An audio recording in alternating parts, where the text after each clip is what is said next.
ပညာတတ်ကြုံတွေဖြစ်လာကြပြီလာ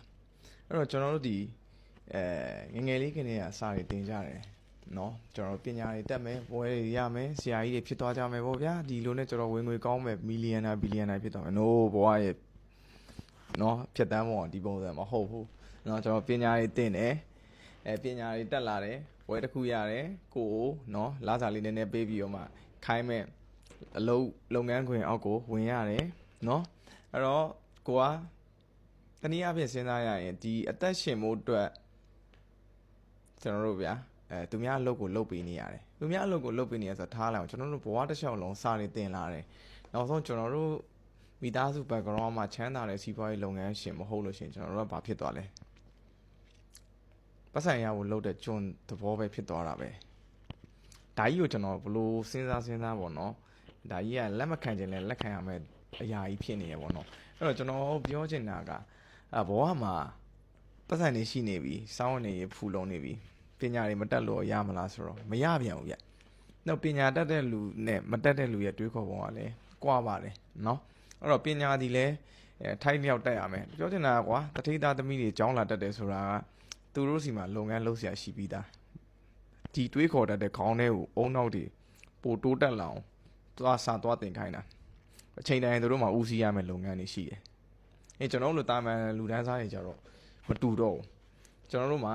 အမွေရစရာလဲစီးပွားရေးလုပ်ငန်းမရှိဘူးเนาะကျွန်တော်တို့မှာစာတင်ပြီးရင်လဲဘွဲရတော့မယ်ဘွဲရတော့လို့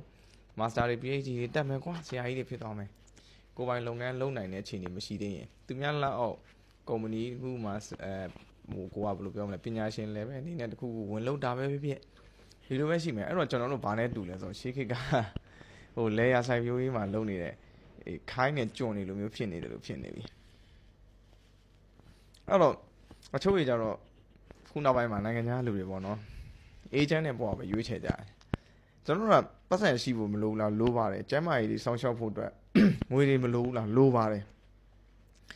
ဒါပေမဲ့ကျွန်တော်တို့ဒီလိုမျိုးတွေလုပ်ရင်းလုပ်နေကျွန်တော်တို့ရဲ့ဘဝလည်းပတ်မှုကကျွန်းလိုမျိုးကြီးဖြစ်လာကြတယ်ကျွန်တော်တို့ဘဝတွေကမလွတ်လပ်တော့နိုင်ငံခြားတွေမှာကျွန်တော်စင်ကာပူဂျပန်တွေတွားကြည့်တယ်အနည်းဆုံးပဲဝေးမှမသွားသေးဘူးเนาะကျွန်တော်တို့ဘဝတွေဆက်ရုပ်တွေနဲ့တူတယ်ရောက်သွားပြီးရင်ကျွန်တော်တို့ဆက်ရုပ်ပဲကျွန်တော်တို့ရဲ့အချိန်တွေကိုသူတို့ပေးထားရတယ်ကျွန်တော်တို့မှာညနေခင်းနားချိန်လေးပဲရှိမယ် weekend တစ်ပတ်မှာတစ်ရက်နားချိန်ရလိမ့်မယ်စနေရောတနင်္ဂနွေရောနားတဲ့ရက်ဆိုတော့ရှားပါလိမ့်မယ်နော်ကျွန်တော်တို့မှာအလုပ်တွေပြီးနေမယ်အချိန်ပိုလေးဝင်လို့ရရင်လုပ်ရအောင်မယ်ညနေခင်းကြောင်းပိတ်အလုပ်တွေပိတ်ဝင်ငွေမလောက်သေးဘူးဆိုရင်ညပိုင်းအလုပ်ထပ်လုပ်ရအောင်မယ်အော်ကျွန်တော်တို့ကဒီကြားထဲမှာမှကျမ်းမာကြီးကဖောက်အောင်မယ်ကျမ်းမာကြီးကမကောင်းအဲ့တော့ကျွန်တော်ရှာနေရသည်စားဖို့တောက်ဖို့အတွက်ရှာနေရလားကျွန်တော်တို့တထေးတွေကြီးပွားတော့အတွက်ရှာပေးနေရလားစဉ်းစားရမယ်နော်တခါလေးမှကျွန်တော်လုပ်ငန်းရှင်တွေကဝန်ထမ်းတွေခန့်တယ်ငါအလုပ်ပေးလို့မင်းပတ်စံရနေရမှန်ပါတယ် तू အလုပ်ပေးနေလို့ပတ်စံရတာမှန်ပါတယ်ဒါပေမဲ့ဒီအလုပ်သမားတွေအကုန်လုံးမလုပ်တော့ဘူးဆိုရင် तू ပတ်စံရအောင်မလားအဲ့တော့ကျွန်တော်တို့ဒီလည်းအမြဲတမ်းလုပ်တဲ့ချိန်မှာကျွန်တော်ဝန်ထမ်းတွေကိုကျွန်တော်အမြဲတမ်းတန်ဖိုးထားပါတယ်နော်လုံအားတိုင်းကိုတန်ဖိုးထားတယ်စူးစမ်းရင်တော့စူးစမ်းလို့ဖြစ်မယ်မင်းတို့ကအလုပ်သမားစိတ်သက်ကျွန်းစိတ်ပဲရှိနေမယ်ထိုးထွက်ချင်တဲ့စိတ်မရှိဘူးဆိုတော့မင်းတို့ဘဝဒီတိုင်းပဲနေမှာပဲအဲ့တော့ပိုတိုးတက်လာမယ်လမ်းအောင်ပဲပြပေးတယ်မပြပေးတဲ့တန်းထဲမှာမလိုက်နိုင်လို့နေခဲ့ရင်လေဒါကိုကကြမှာပဲဖြစ်တယ်အဲ့တော့ဒီလိုချိန်မှာလမ်းပြပေးနေလို့ရှိတယ်ဆိုရင်တော့ကိုယ်တိုင်ကတွေးခေါ်ပြီးတော့ပို့ပြီးအမြင့်ရောက်သွားအောင်လုပ်ဖို့တော့ကကိုယ်တိုင်နော်တကယ်ကိုငါဒီလိုခက်ခဲနေပါလားငါဒီလိုလာတာလေး2ပဲ3ည2သိန်း3သိန်း4သိန်းနဲ့ကျမ်းမာကြီးဖြစ်လာတယ်စောင့်ရှောက်မှုတွေငါပတ်စံမရှိဘူးသူများစီကချီရမယ်ဘဝအကျွေးတင်မယ်ဒါဆိုငါဒီထက်ပိုမြင်မာတဲ့ဘဝရအောင်ဒီထက်ဝင်ငွေတွေကောင်းအောင်ငါဘာလုပ်မလဲဒီလိုဆုံးဖြတ်ရလားအဲ့တော့ခုနလိုပညာတတ်ကျွန်စွာရည်တယ်ကျွန်တော်တို့ပင်စင်မရမချင်းသူများစီမှာအလုပ်လုပ်နေရဆိုဒီဘဝတစ်ချောင်းတော့ကျွန်ဖြစ်သွားပဲအဲ့မှာကျွန်ကြီးကျွန်သေးပေါ့ဗျာမန်နေဂျာကျွန်ပါကျွန်ပေါ့ဒါတွေကပြောရင်တော့ရိုင်းနေလို့ထင်နေမှာဒါပေမဲ့ဒါတွေအမှန်တရားတွေကျွန်တော်တို့လည်းကိုယ်ပိုင်လုပ်ငန်းမလုပ်နေကျွန်တော်သူများစီမှာဝင်လုပ်နေရတာကျွန်တော်လည်းသူတို့ဝန်တန်းပဲတပည့်ပဲ